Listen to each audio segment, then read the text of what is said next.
So this is the slide which I discussed earlier, like high risk, where we require starting antenatal prophylaxis as early as possible in the first trimester, need to continue up to 6 weeks of postpartum.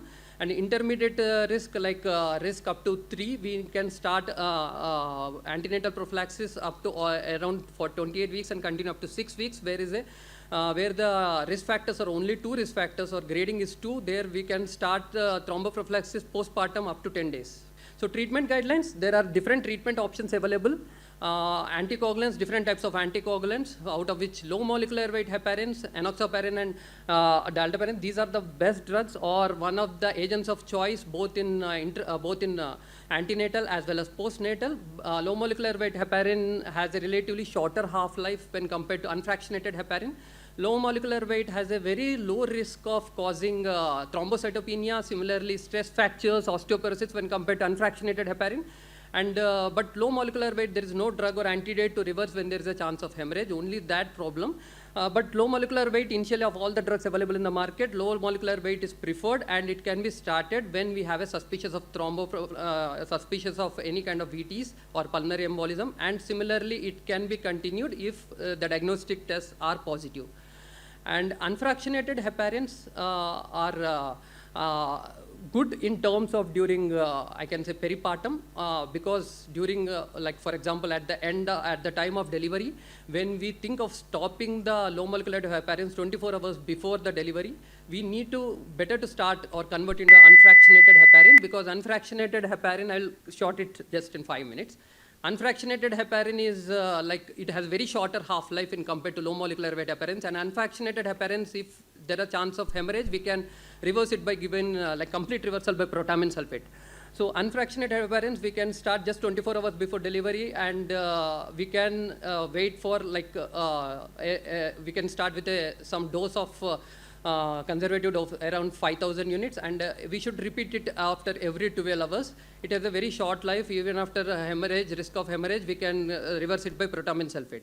There are other drugs, oral anticoagulants like vitamin K antagonist, Warfarin. Warfarin is completely contraindicated in pregnancy. We can give during breastfeeding as it is safe in breastfeeding. Warfarin, as we know that it is one of the teratogenic drug, mainly during 6 to 12 weeks of pregnancy. Warfarin can cause ventriculomegaly, some kind of congenital heart defects. It can cause hypoplasia of the nasal bone, and it can have some kind of defects in the brain. So because of which warfarin is contraindicated in pregnancy, and it is safe during breastfeeding. So when we want to start or convert from this low molecular weight heparin to warfarin during the postpartum, it is better we can convert, but warfarin should not be started immediately after the delivery. We can delay it up to 5 to 7 days, and we can convert low molecular weight to warfarin. So this is doses suggested in terms of low molecular weight heparin. Low molecular weight heparin, this is not the evidence-based, this is suggestible doses based on the weight. So we can categorize weight like 50, 50 to 90, 90 to 130, 130 to 70, 170, and more than 170. And like a high prophylactic dose for women, weaving 50 to 90, like 40 mg 12th hourly, enoxaparin, dalteparin 5,000 units 12th hourly, and tenjaparin 4,500 units 12th hourly.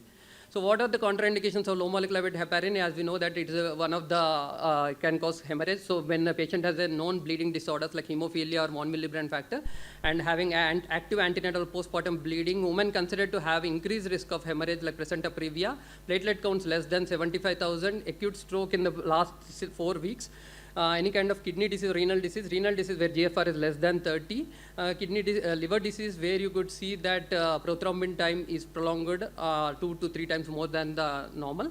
Similarly, uncontrolled hypertension with systolic blood pressure more than 200 and diastolic 120, it is a relative contraindication. So final take-home message is early recognition and diagnosis of DVT and pulmonary thromboembolism is the key. Low molecular weight heparin is the drug of choice. And when we see risk factors seen in the pregnancy, we need to grade it, stratify it, and when we see high risk like more than 4, we need to immediately start on prophylaxis, and we need to continue postpartum. Multidisciplinary approach with hematologist, gynecologist, and physician is more required in terms of VT, because it will be a life-saving when to avoid pulmonary thromboembolism or treat it as soon as possible. Thank you.